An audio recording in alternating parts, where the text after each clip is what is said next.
Bonjour à tous et bienvenue dans le système de correction automatique vocale. Aujourd'hui, Bip Bip et le renard. C'est un exercice que vous avez dans votre livret d'exercices. Alors, si on reprend rapidement l'énoncé, et on en profite pour faire le schéma en même temps.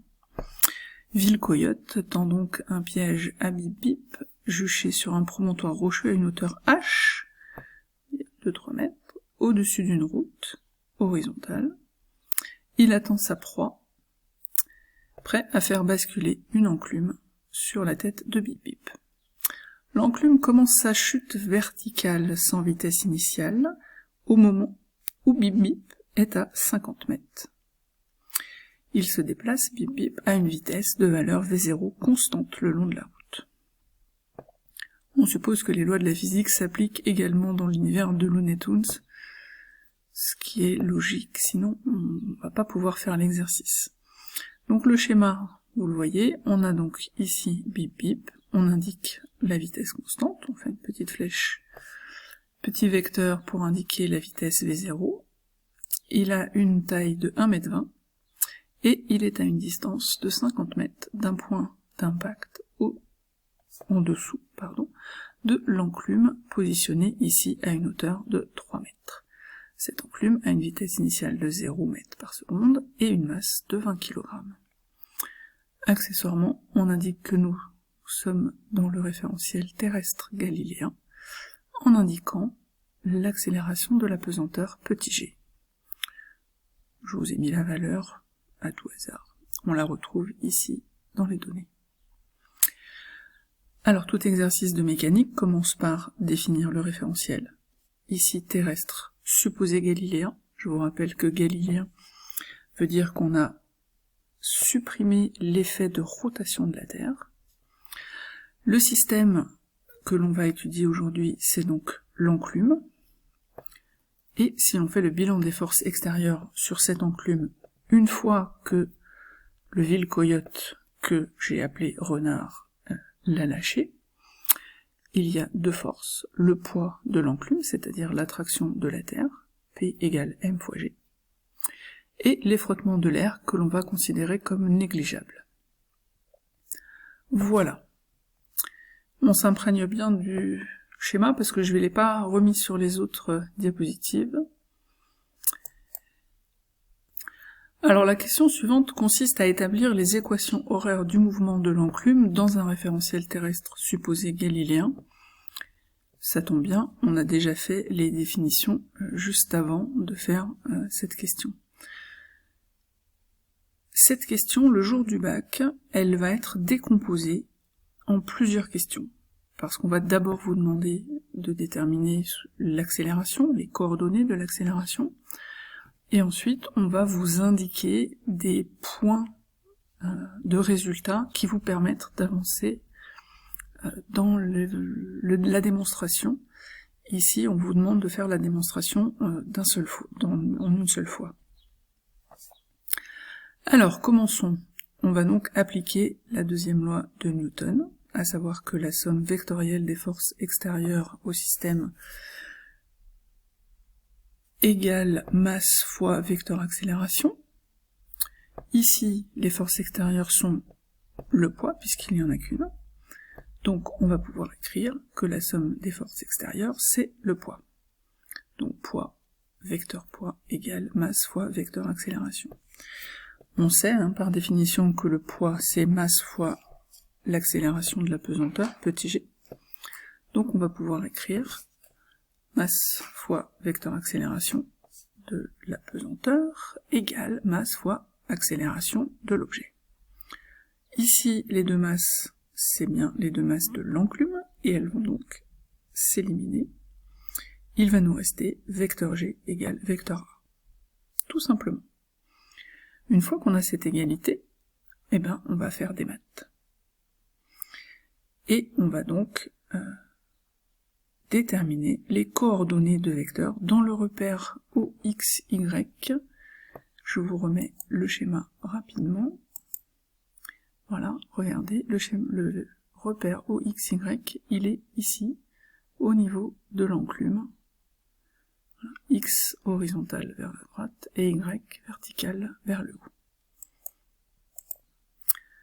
Alors, dans ce repère OXY, le vecteur petit g, que vous avez repéré, il est tout en haut à gauche. Vertical vers le bas. Toujours vertical vers le bas, on est sur Terre.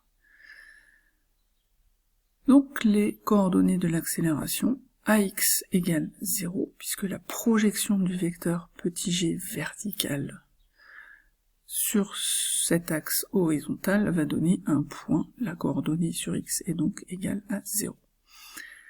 La coordonnée sur Y, elle a pour valeur g, 9,81 mètres par seconde moins 2, mais elle est donc négative, puisque le vecteur g, regardez sur le schéma, le vecteur g, il est vertical vers le bas, alors que l'axe OY est orienté vers le haut. Donc, la coordonnée VAY, c'est moins g, tout simplement. Nous avons donc les coordonnées de l'accélération de l'enclume dans le repère OXY. Une fois qu'on a les coordonnées de l'accélération, on va pouvoir en déduire les coordonnées de la vitesse, puisque l'accélération est définie comme étant la dérivée de la vitesse. Alors, pour trouver Vx, qui est donc la coordonnée sur x de la vitesse, il va falloir trouver la primitive de l'accélération AX.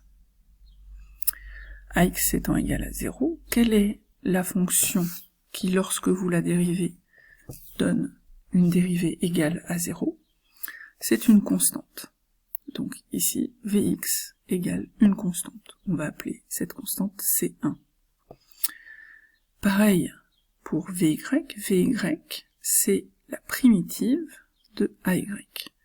AY égale temps moins G. Moins G, c'est une constante.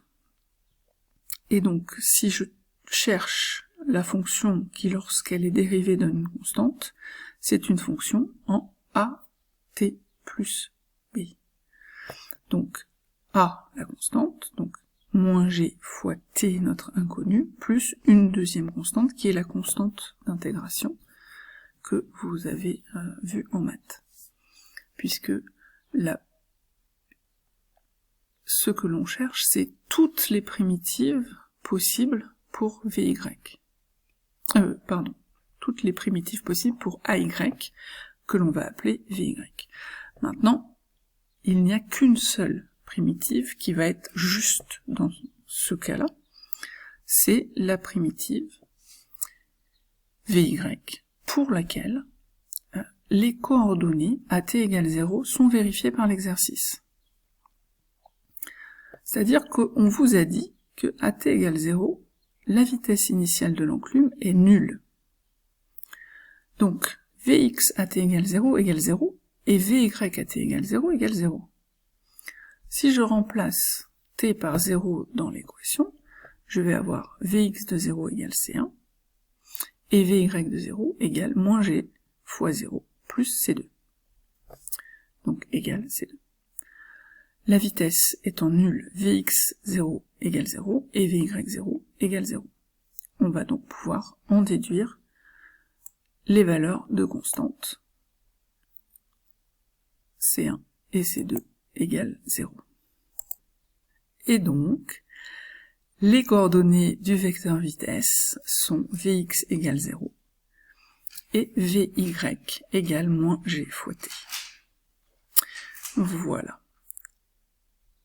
Alors, si on enchaîne, parce qu'on va enchaîner, une fois qu'on a les coordonnées de la vitesse, on va refaire le même raisonnement pour trouver les coordonnées de la trajectoire. La trajectoire étant la primitive de la vitesse étant définie comme étant la dérivée de la trajectoire en fonction du temps.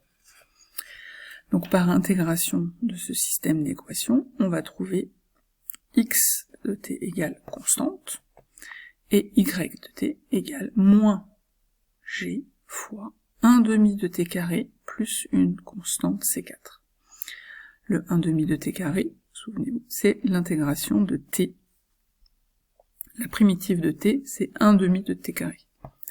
Voilà, pour plus d'explications, voir Monsieur Bienvenu, professeur de mathématiques. Or, nous savons que à t égale 0, l'enclume se trouve ici, à une coordonnée x égale 0, et y égale grand H, égale 3 mètres. Donc, on va trouver les valeurs de la constante C3 et C4. C3 vaut 0, puisque x à t égale 0 égale 0. Et y de t égale h à t égale 0. Donc, C4 égale h. On en déduit que les coordonnées de la trajectoire sont x de t égale 0 et y de t égale moins 1/2 de gt carré plus h. Voilà, on a donc les coordonnées de la trajectoire dans le repère OXY. Ce que l'on peut en déduire, c'est que cette trajectoire, c'est une droite, puisque elle n'a de valeur que sur une seule coordonnée y, et elle est proportionnelle, cette trajectoire, à t carré. On a donc une trajectoire accélérée. Jetez un petit coup d'œil ici à la vitesse Vy, c'est moins gt, la vitesse est proportionnelle au temps de chute. Plus le temps de chute est long, plus la vitesse est grande. Donc on a un mouvement rectiligne accéléré. Pour déterminer le temps de chute de l'enclume, il s'agit juste de déterminer le temps pour lequel l'enclume arrive à y égale 0. Donc, on remplace tout simplement y de t par 0, et on a donc l'équation, donc y de t égale moins 1/2 de gt carré plus h égale 0. Je vous passe la résolution mathématique de l'équation du second degré, c'est pas très difficile, on trouve t égale racine de 2h sur g. Et en application numérique, je trouve 2,47 secondes de chute. Voilà.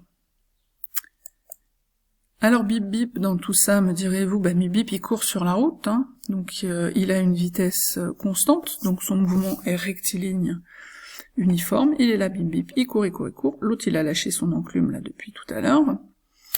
Bon, question, bip bip a-t-il lâché son enclume trop tard? Bah, on va calculer, pendant que l'enclume tombe, quelle est la distance que bip bip a parcourue.